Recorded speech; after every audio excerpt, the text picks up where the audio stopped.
fiction, science fiction, horror, fantasy, crime, LGBT, thriller. You have now entered the House of Mystery with your hosts, Eric Shapiro, David North Martino, John Copenhaver, and Al Warren. Heard on KCAA 106.5 FM Los Angeles, 102.3 FM Riverside, and 105.0 AM Palm Springs.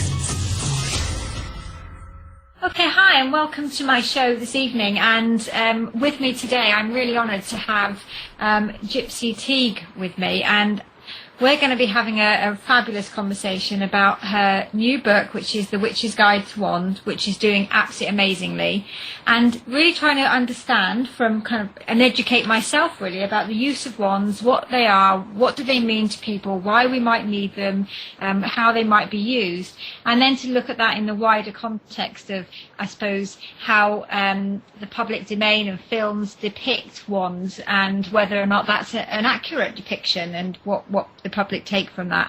So welcome, Gypsy, and thank you very much for allowing me to interview you. Thank you, and I'm just glad to do it. This is the perfect time and perfect place, and you're the perfect person. Thank you. So let's kick off straight away with your book. How long did it take you to write your book? About 2.5 years. A long time. But before that, I had been turning the wands and teaching wands and working with the woods. So it took 2.5 years once I decided to write it, but it was years in the making. Amazing. So for the purpose of everybody out there and to educate myself, because I need this, what exactly would you say is a wand? Well, a wand can be anything from your finger to a piece of wood or a piece of metal. You could use a pencil. Ray Buckland says in his big blue book that you can use a dowel. What a wand actually does is just an instrument that focuses energy from you either outward or around you. So people ask, well, do you really have to have a wand? And the answer is no. I mean, you don't have to have anything. You can stand in the middle of a circle naked and cast as much energy and move as much energy as you would if you had all the trappings of everything that you wanted to purchase. But it's a question of how do you feel about it, and does it help you focus your energy? So it's a tool like anything else. And when I'm just going to probably be a bit stereotypical here and just talk about how wands are then depicted in films like Harry Potter, where they say the wand has to be of a certain wood, and I mean clearly that it's a film in fantasy, but they say that chooses you. Now, when I was looking at your site, you were talking about how depending on the makeup of that wand, depending on the natural elements of the wood, that would depend on who uses it or what you might use it for. It's the same principle, isn't it? But just kind of, I suppose, for films, magicked up a little bit, if you like. But Rowling did her homework when she wrote Harry Potter. In the book, I talk about the wands that are actually mentioned in the book. If you go to Universal Studios, they've created wands for every character, and they sell them, and they're made out of plastic, and they're very pretty. But they're inorganic. I mean, they're petroleum-based. Right. But Rowling did her homework when she looked at the woods and the characters of the makeup of the characters.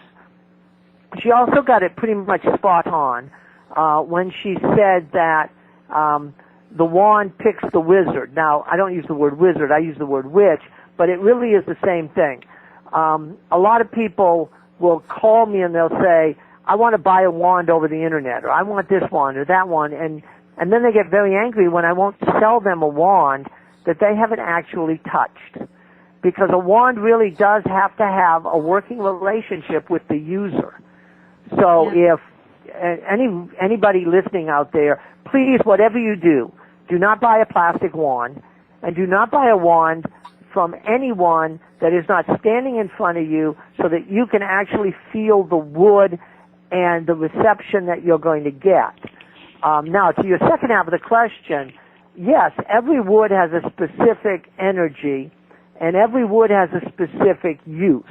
I say in the book, and it's kind of tongue-in-cheek, but it's very true, one simply does not serve soup with a butter knife.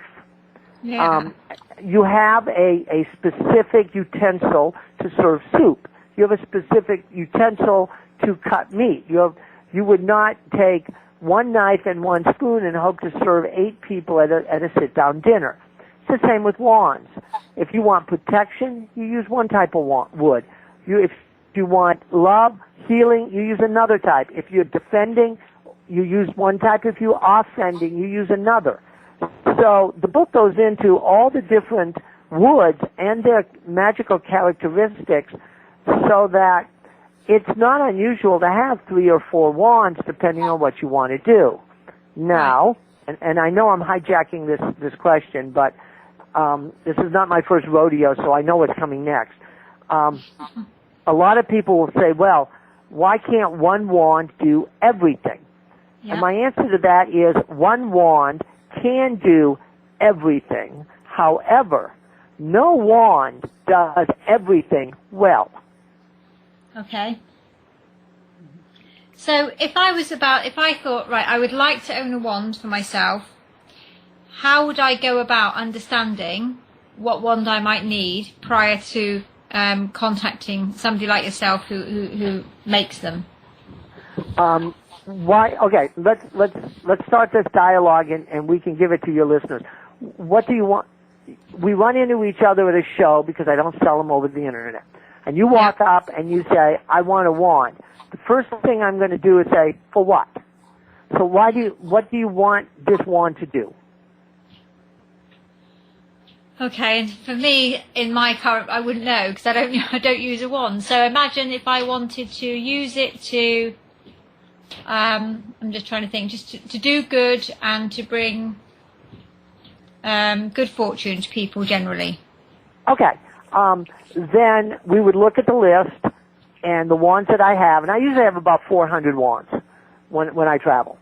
And I would say something like, look at all of them, but some of these are not going to fit what you want. So if you want to do good, let's say you want to heal. You want to heal things or whatever. You're not going to want an ebony wand.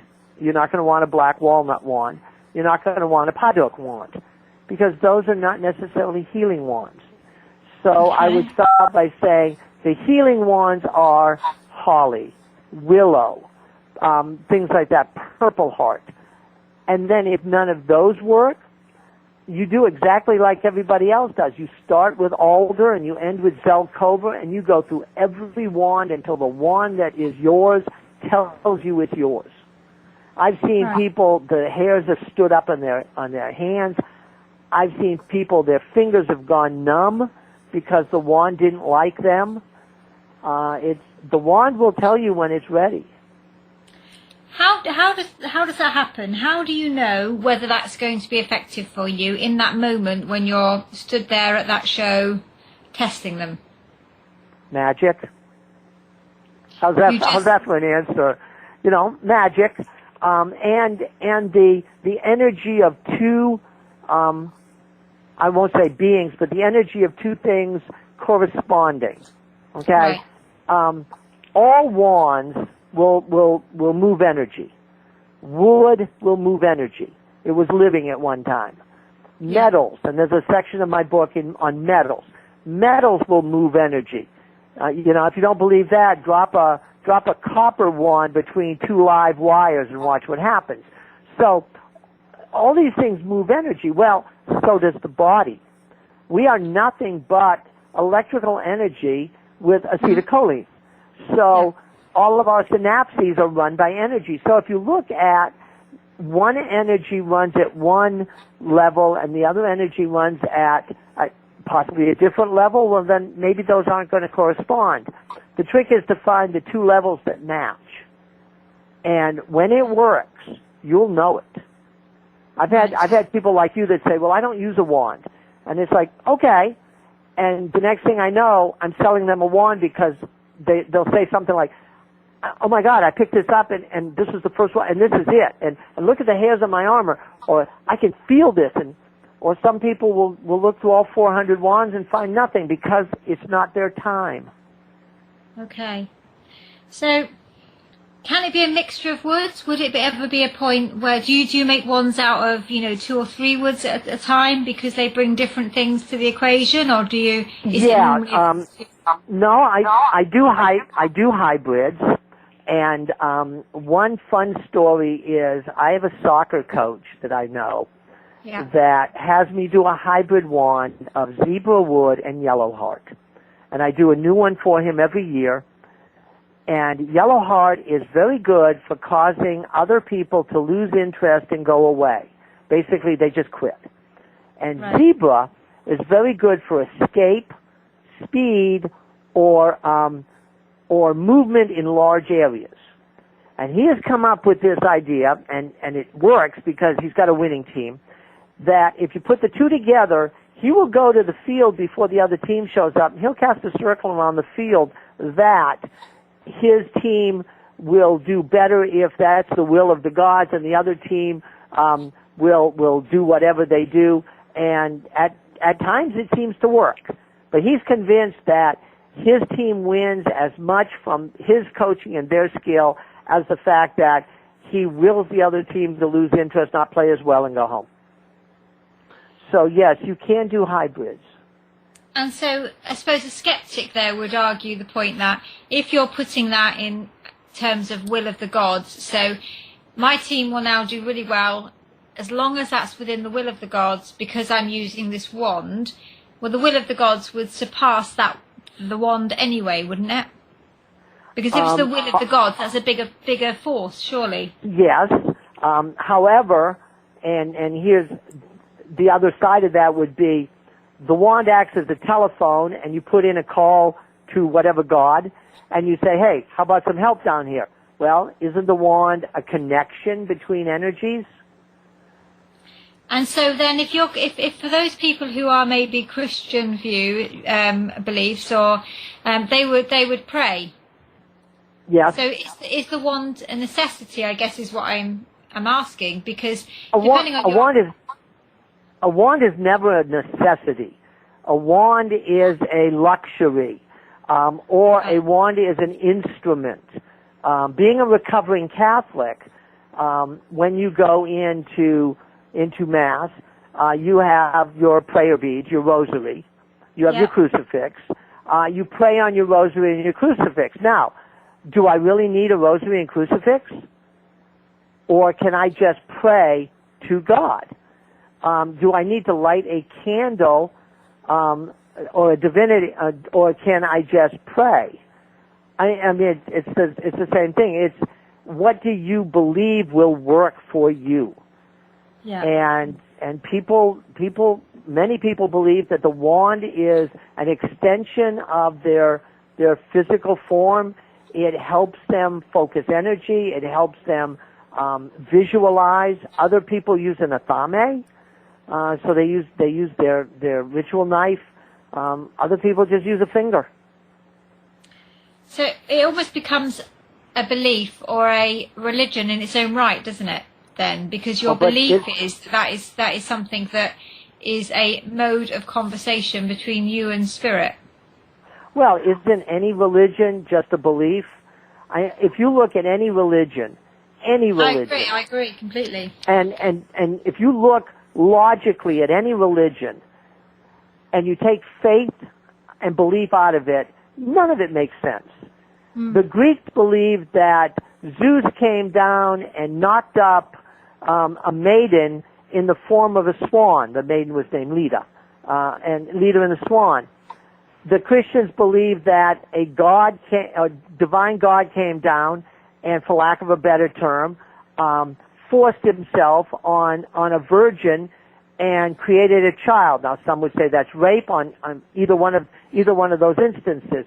If a Martian came from Mars and looked at both of those legends or myths, neither one of them is rational, but one is taught in mythology, and one is responsible for a large chunk of the religion in the world. Absolutely, yeah. Amazing, really, isn't it, when you start unpicking people's beliefs. I mean, just now you mentioned the term recovering Catholic, and I'm sure that's quite personal to you, but can you explain what you mean by that? Are you happy to do that? Yeah. I was born and raised Irish Catholic. I was baptized French Catholic, and I was confirmed Irish Catholic. And when I got ready to go to grammar school, neither church would allow me to go to their school because I was confirmed or baptized by the other. So I ended up going to regular public school instead of parochial school. Being a witch is just about one half of a step away from being a Catholic, really, because if you look at Catholicism, you've got idol magic, great garb, especially the Episcopalians, but the Catholics have really nice robes. They've got candle magic. They do incense magic. Don't they at High Mass cast circle? Well, if they take that censer and they go all around the church, is that any different than casting a circle with a smudge stick and salt? So, I coined that phrase a long time ago, and then I started talking about, if you're a recovering alcoholic, you have a 12-step program. Well, we have a 12-step program in recovering Catholics, and it's called the Stations of the Cross. Now, and I'm sure that people are going to be like blasphemous all over me when I say this, but you do one genuflex and you got to go right back in the program again. So that's, I say it tongue in cheek, but I don't say it too not seriously, because it really is true. Any religion, if you get past that first layer, has the same basic tenets. Unrequited faith, unmovable faith that you're right and the others are wrong. I saw something the other day on Facebook. It says there's 5,008 gods in the world, but you're telling me that yours is the only right one. And so. So, if you don't mind, just come back a minute to the because I know that many listeners will be intrigued and lost within the realms of Harry Potter and how it depicts witches in the public domain, because it brought a very different view on witches, didn't it? Oh yeah. And a positive view, very positive, which is absolutely right. And I, when you mentioned about J.K. Rowling and how she really researched into the wands and the characters, can you give some examples? Well, I have heard that she researched it. I can't give you any examples on her spells or anything, because that's all fantasy for the book. But if you look at the actual wands that she talks about, okay, and here's some perfect examples. Harry Potter goes into Ollivanders, and he is refused by 3 different wands: beech, ebony, and one other one. I can't remember off the top of my head. And if you look at them, ebony is a defensive wand. It's not a wand for healing. It's a wand for defense. It's a wand to give extra power and that sort of thing. But if you look at the wand that he ends up with, and even though the movie has it as a brown wand, it's actually holly. So if you look at a holly wand, it's perfect for the chosen one, which is Harry Potter. So if you look at that, then he automatically pretty much got the right wand that he would get as a character or as his specific attributes. Another one is Bellatrix Lestrange. Yeah. I mean, a psychopath if you're ever really gonna to find one. However, the wand she has is walnut. And black walnut is one of the most nasty woods out in the fields and forests because it's allelopathic. It will kill anything underneath it except itself. So if you try to grow plants or fruits or anything, vegetables, it'll kill it. And if you look at Bellatrix Lestrange, I mean, she killed her own cousin. I mean, she's so looking at the choices of the wands, you really get a good choice of the psyche of the individual and then the characters that were given those wands. So even though the wand is still in reality, the wand still in effect chooses you, because once you hold that wand, you know that that's the right wand, and that will become very obvious to you. There's also, I suppose, the nature of the wood in its original source. So, for example, when it's in a forest, and how that wood responds to other living organisms around it, already is starting to tell you about the wand that would be made from that particular tree. Well, yeah, everything is connected to everything else. Yeah. So in the book, I don't just talk about the magical properties of the wood. I have a master's in landscape architecture. So when I look at the wood, I start with the taxonomy of genus, species, family, and order. Then I look at, is it masculine energy, feminine energy? Then what element? Is it air, earth, fire, and water? Because some wands move energies different than other wands. You got wands that will move water. You've got wands that will move earth and fire and air.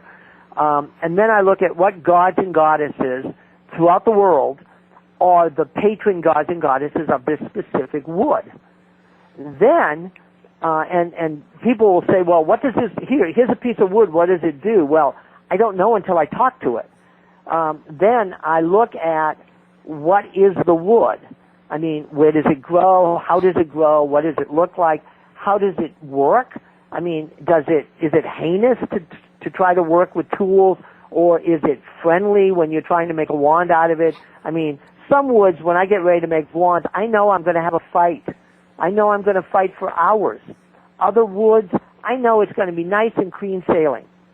And then you look at it, and what are the myths and legends? And finally, then I cast a wand, and then I try to figure out what the wand does.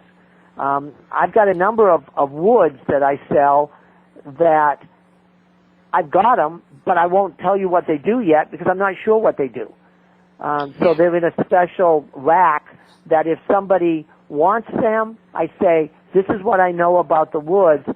If you can figure it out, more power to you. I haven't got it yet. And that's how...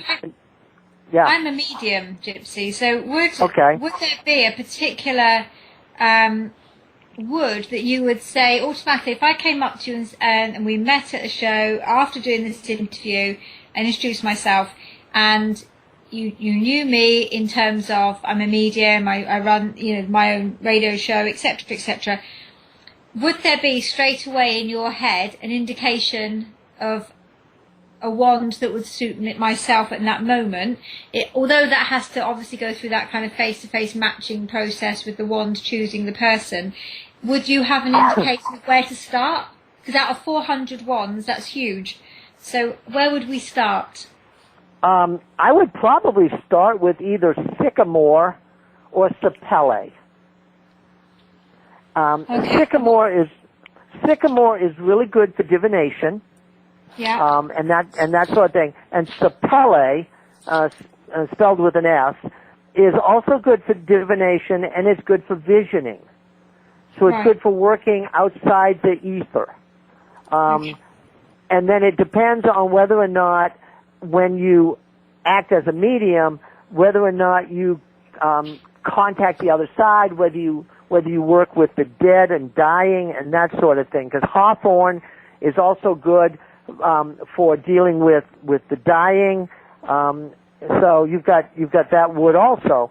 But then again, you might connect with something so totally off the charts because it works for you that you wouldn't even expect it until all of a sudden it showed up like locusts, because it gives you strength of purpose. And it also allows you to bind the will of others. So that may be how you do your medium. You may bind the spirits to you to force them to do your will. So there's a lot of option there. And that's why when you come to me and we're at a show, it can take an hour for you to find something that you want, or you can find it immediately. Oh, I'm blown away by this, really, because I think it's fascinating, and I love the idea that something so natural chooses you to utilize it in such a constructive way. What do you think about those people who would say, well, actually, the witchcraft can be quite negative, and would you use a wand for casting hexes or inverted commas spells on people? How do you see? Would you sell a wand for that purpose? I sell wands. In my book, I mentioned about my book that we don't just do fluffy bunny magic. Yeah.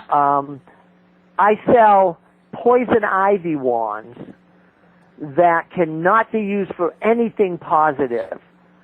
I do not identify why the wand is used. I put none of my energy in any wand that I make. I am just the medium, and different use of the word, but I'm just the medium that creates it. And if somebody wants to use a wand for negative, then that is on them. I will sell a wand to pretty much anybody, unless there's like such icky feeling that it's like, no, you need to go away now. But ironically, most of the poison ivy wands I sell to positive people that want to use them either for defense or things like that. So I don't put a judgment on people. I think the usage and the karma is between the user and their end result. Yeah. I'm just a craftswoman. Okay, but you're not just a craftswoman, are you? Because you're a witch, and so you've got insight into that world. I am a witch. I'm an elder in the Georgian Wiccan tradition. I'm a high priestess in the Icelandic Ostru, and I'm the originator of steampunk magic. So I've been dealing metaphysical, paranormal pretty much all my life. So does that, with those positions, come a sense of responsibility in terms of, there are some people who are absolutely embrace a belief and they're, incredibly skilled and responsible with that belief, and there are other people who take things to an extreme, and that's where we see some really quite, radicalized views and, extremist views that can cause quite a lot of difficulty in the world today, and I think everybody would be in agreement with that. So is there not a responsibility when you're selling something that can be used to be destructive, that there isn't you don't put parameters on that? Well, if one accepts the fact that there is a connection between the wand and the user, and if one accepts the fact that nothing can be done without that partnership, then is it your responsibility or my responsibility, or in J.K. Rowling's world, the Ministry of Magic's responsibility to put governors or limits on what people do or don't do? I don't have that power, because I may not be right. I may be wrong. Who is to say that what I believe is right? So if I make something and someone wants it, who is to say that I'm the one that gets to make the rules? And that's how we end up with all of this depression and anxiety and problems like that. The Norse believe that your fate has already been established. So what you're going to do is already set in stone. Many of the Eastern philosophies believe that we all walk a path called the Tao, and whether we walk on the left side or the right side of the path is the only choice we have, but we still have to go forward. It was preordained, if you believe in the Tao, that you and I would talk today. Now, we could be talking about planning a robbery. We could be talking about planning a wedding. We could be talking about planning something totally different. But if you believe in that preordination, it was destined that we were going to talk today about something. I don't have the power to make that determination what you do with it. I just make them. And I know somebody's going to say, well, that's like saying, if I buy a gun and I protect myself, that's good, but if I go out and murder someone, that's bad. Well, yes, that's true, but I don't have the right to tell you what to use that gun for. I am not God or the goddess. But of course, with guns, we do have gun laws, especially there, and they're much tighter here, I'm aware. But we do have rules and regulations about the selling of them as well. So, and I believe there should be. Don't get me wrong. Yeah, unless, and I'm a veteran. I spent 12 years active duty in the Army. And unless you're in a battlefield, you do not need an automatic weapon with a 30-round magazine. Absolutely.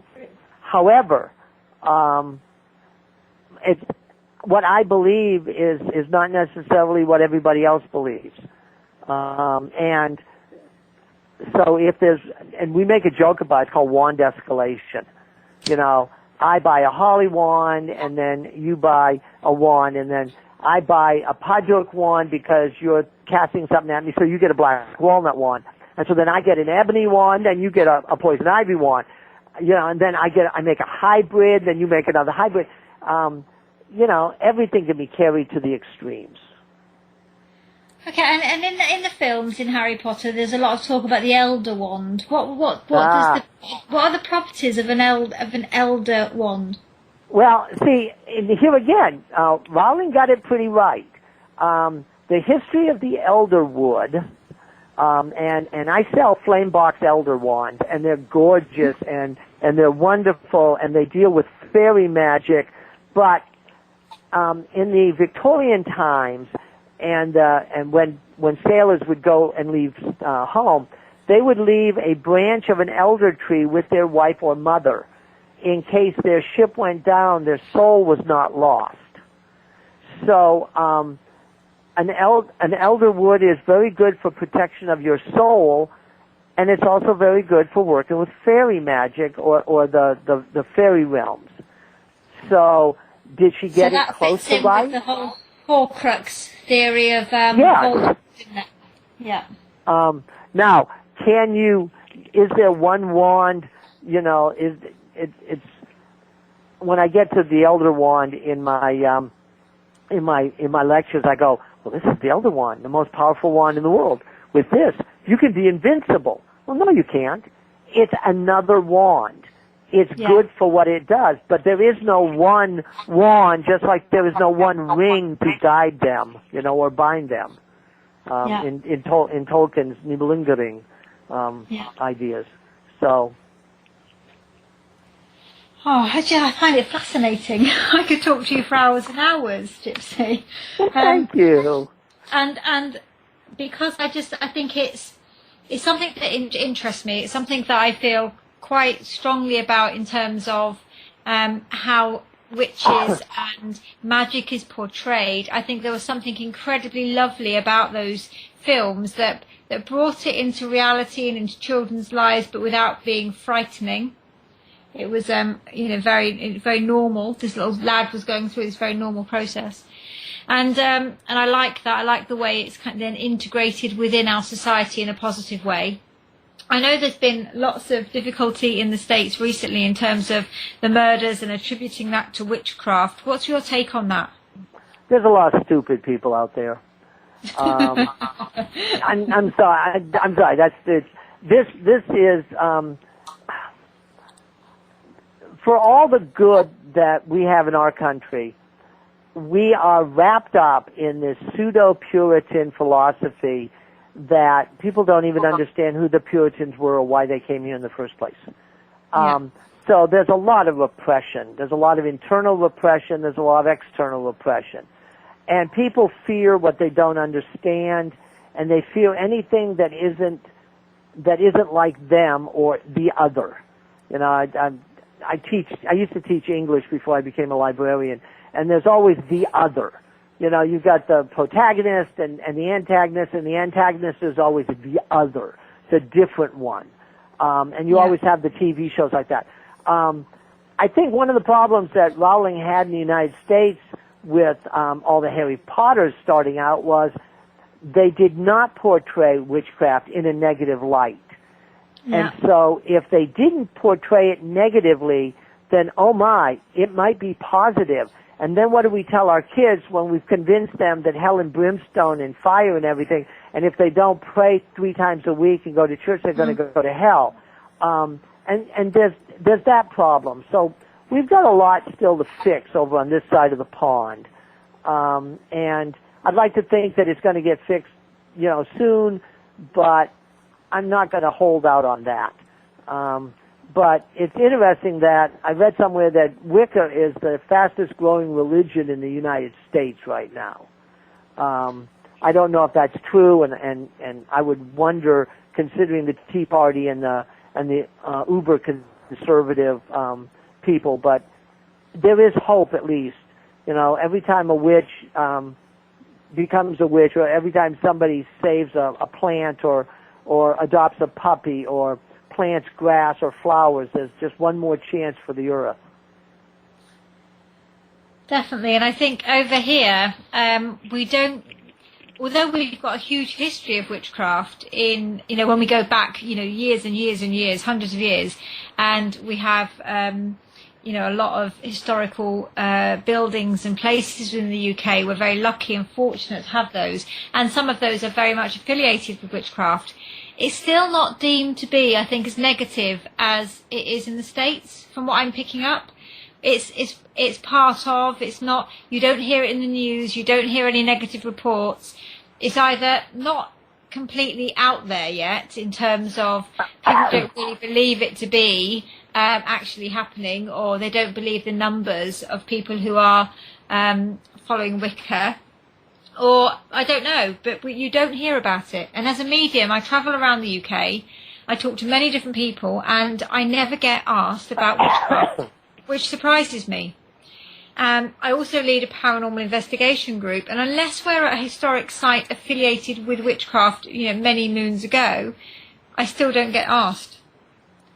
So we don't seem to make the link between our beliefs and how similar they are at times.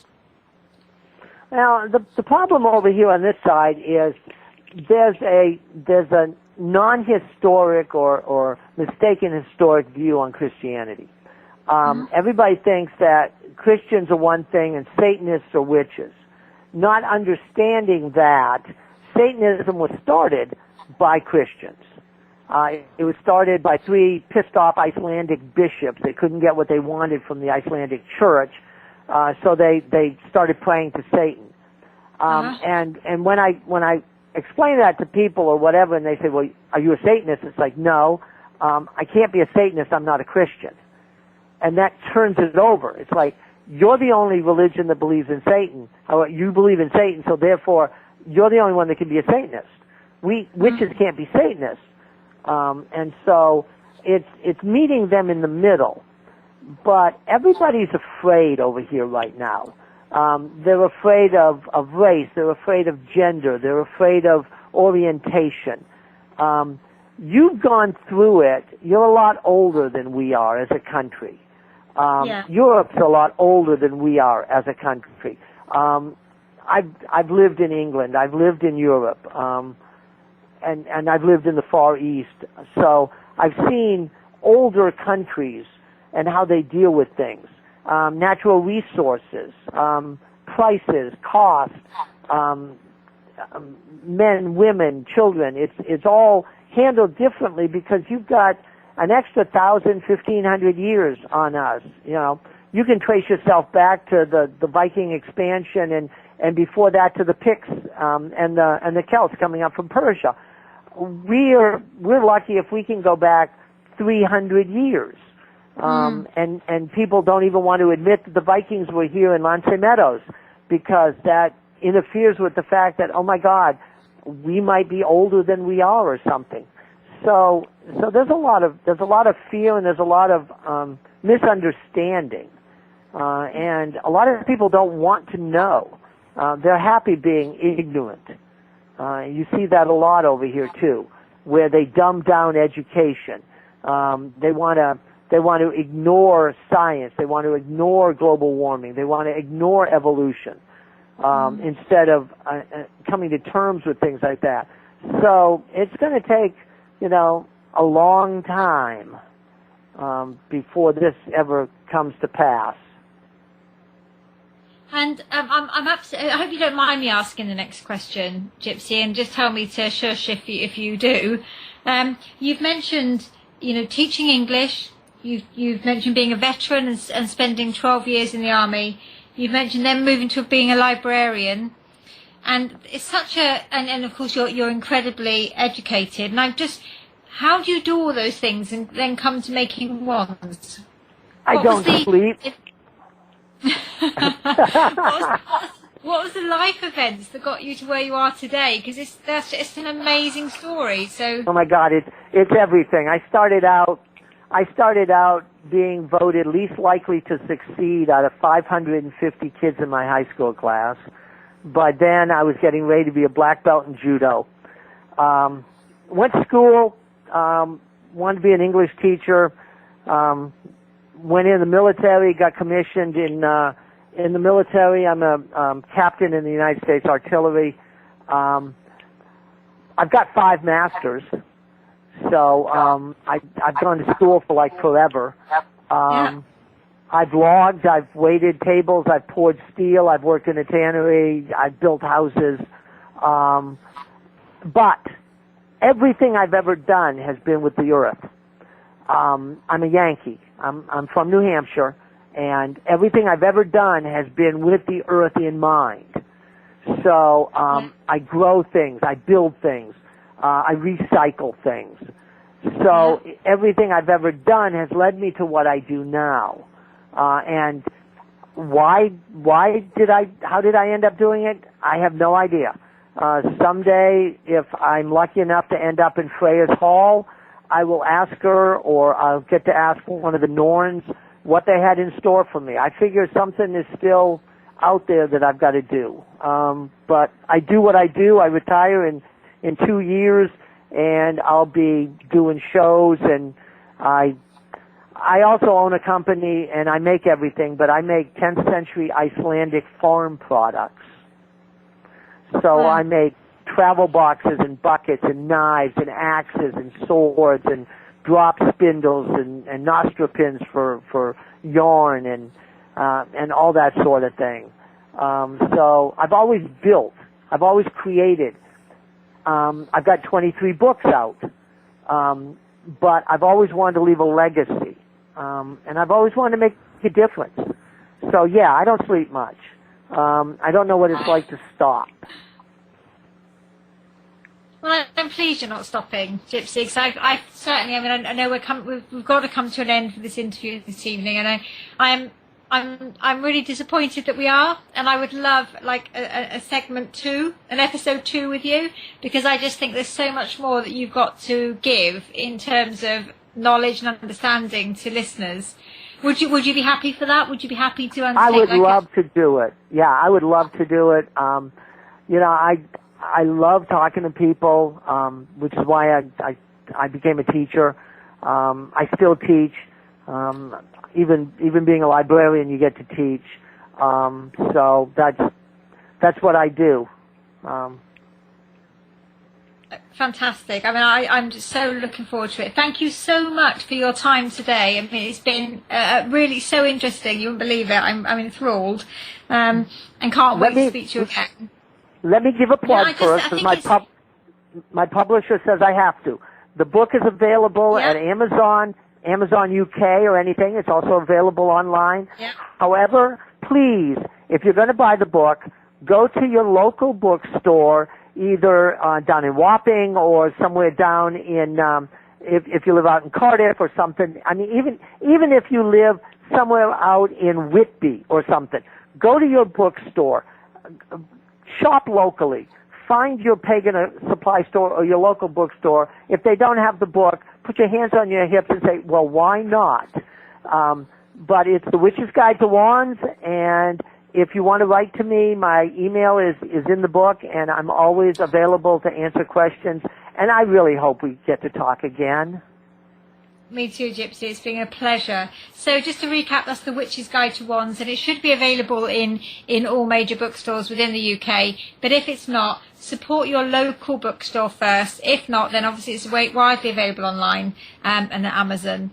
So please have a look at this book, because after this interview tonight, I'm sure that for all the UK listeners, and definitely those in the US and Canada, it's an intriguing subject. It's something that enthralls all of us from our childhood right the way up to adulthood, where there's an interest there. We want to know about magic. We want to know how that works and how it makes us feel. And when it's depicted so positively as well in recent films, it just brings that desire more to the table. So I can't wait to speak to you again, Gypsy. It's been fantastic. And thank you very, very much. You have a great night, and I will talk to you again. Bye-bye. Bye-bye. To find out more about our show, guests, or to listen to past shows from our archive, please go to www.houseofmysteryradio.com. Show's over for now. Was it as good for you as it was for me? Well, good night. This has been a production of Something Weird Media. I'll be back.